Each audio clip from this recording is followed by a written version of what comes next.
Stupidity isn't a lack of intelligence, it's a lack of freedom. It doesn't stem from weak cognitive abilities or poor education, but from a structural glitch where thinking is replaced by retransmission. It's not a personal trait, but a systemic effect. A person ceases to be an observant subject because their consciousness is fitted with a filter that only passes what system pre-approves. You can know languages, hold degrees, quote Kant, Kant, Kant, Kant. Quote Kafka and still be stupid. Stupidity isn't measured by the volume of memorized information. It shows the inability to see beyond the frame. Stupidity isn't just foolishness. It's the absence of access to alternative fields. It's thought that doesn't think, because it operates within the permissible.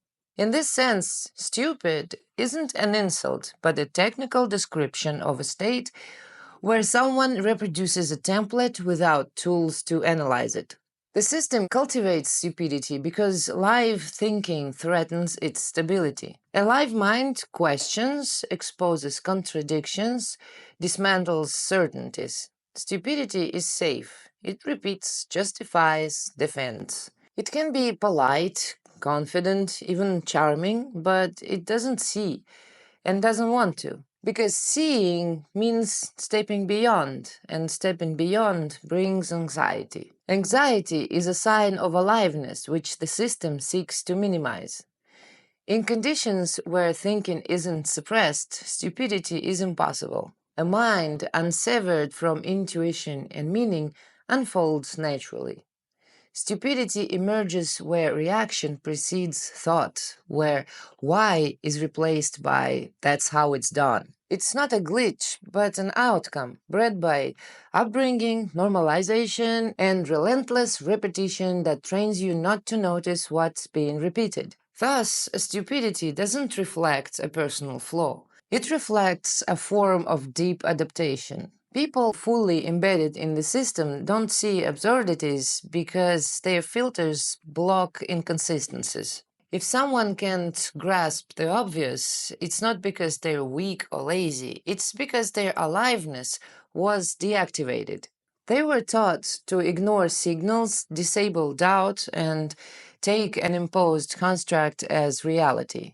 One of the cruelest distortions is that intelligent people are trained to adapt to stupidity. They're trained to accommodate stupidity instead of challenging it, appease it, shrink themselves to avoid offending the norm.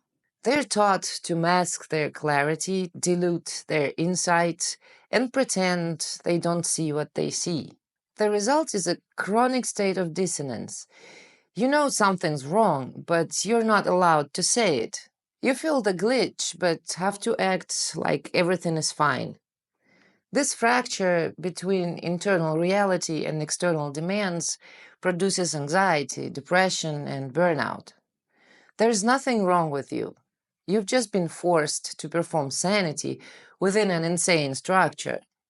Stupidity is dangerous not just as an effect, but as a carrier.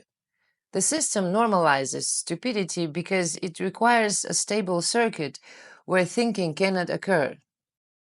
It doesn't value stupidity, it simply fears what live thoughts might unleash. Once stupidity becomes habitual, it acts as an active filter. It doesn't merely ignore meaning, it actively suppresses it in others. A stupid person functions not only as a victim, but as a retransmitter. They fail to notice absurdity and instead actively defend it because their identity is fused within the template. They avoid questions and go further, shutting down those who ask them.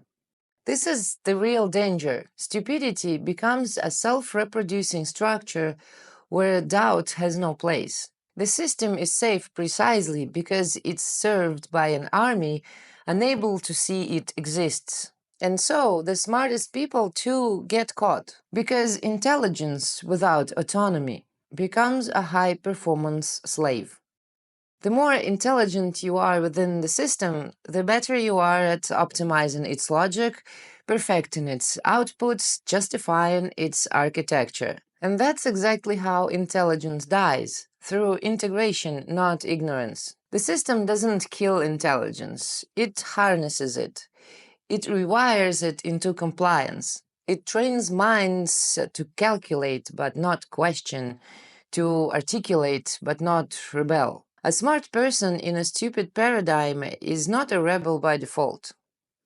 They often become the most efficient enforcers. So stupidity won't look like the lack of intellect. It will look like consensus, like politeness, like high-functioning, well-dressed, data-driven normality.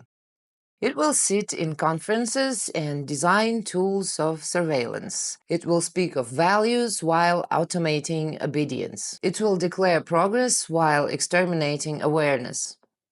And when someone dares to think outside that schema, they will be called irrational, extreme, unstable, pathologized, ridiculed, dismissed as psychotic or dangerous. They aren't seen as wrong. They are seen as dangerous precisely because they remain alive in a structure that treats aliveness as a threat. The system doesn't engage with them, it diagnoses them. It gaslights them into silence, making them doubt their own perception, their own clarity.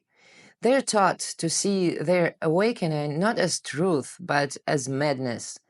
And that's how dissent is neutralized. The system doesn't argue, it labels.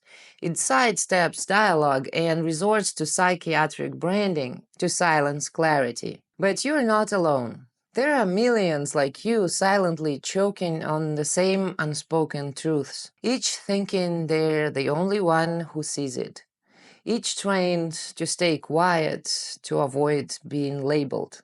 But it's not madness, it's perception. And the moment you speak it, even in a whisper, the structure starts to crack, because the system can only survive if you keep pretending you don't see.